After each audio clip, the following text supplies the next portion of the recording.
সংস্কার প্রক্রিয়া কত দূর এগোচ্ছে বা আপনার প্রত্যাশার জায়গাগুলো 1 মিনিটে যদি শেষ করেন। প্রত্যাশা তো অনেক, মানে আমরা তো এই যে কথাটা বারবার বলা হয়েছে যে আমরা যে এই জায়গায় এসেছি আমরা তো আবারও ফেরত যেতে চাই না, আমরা তো ওইরকম একটা রাষ্ট্র ব্যবস্থাতে দেখতে চাই না। এবং এই ভয়াবহতাগুলো যত বেশি উন্মোচিত হচ্ছে তত তো বোঝা যাচ্ছে যে আপনি যদি রাষ্ট্রের হাতে এরকম ক্ষমতা দেন তাহলে কি ঘটতে পারে।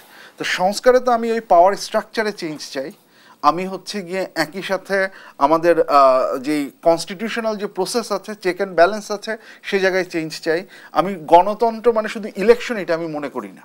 ইলেকশন গণতন্ত্রের জন্য গুরুত্বপূর্ণ, কিন্তু সেই ইলেকশনে যাবার আগে ভবিষ্যতে কোনো রাজনৈতিক দল, কারণ আমাদের বিগত সরকার যেটা ছিল সেও কিন্তু একটা ইলেকশনের মাধ্যমে এসেছে, তো ইলেকশনের মাধ্যমে আসলে যে কেউ ফেরেস্তা হয়ে যাবে এইটার কোনো বাস্তবতা নেই। কাজেই ওই কাঠামোগত সংস্কারটা সেটা আমরা চাই, এবং কনসেনসাস কমিশনের কাজ শুরু হয়েছে।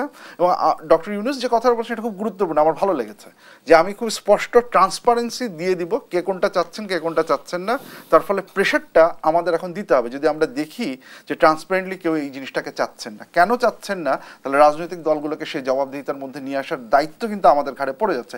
সরকার সব কিছু করবে না, সরকার ইনফরমেশনটা দিয়ে দিচ্ছে, এরপরে বাকি দায়িত্ব আমাদের এটাকে বাস্তবায়ন করবে।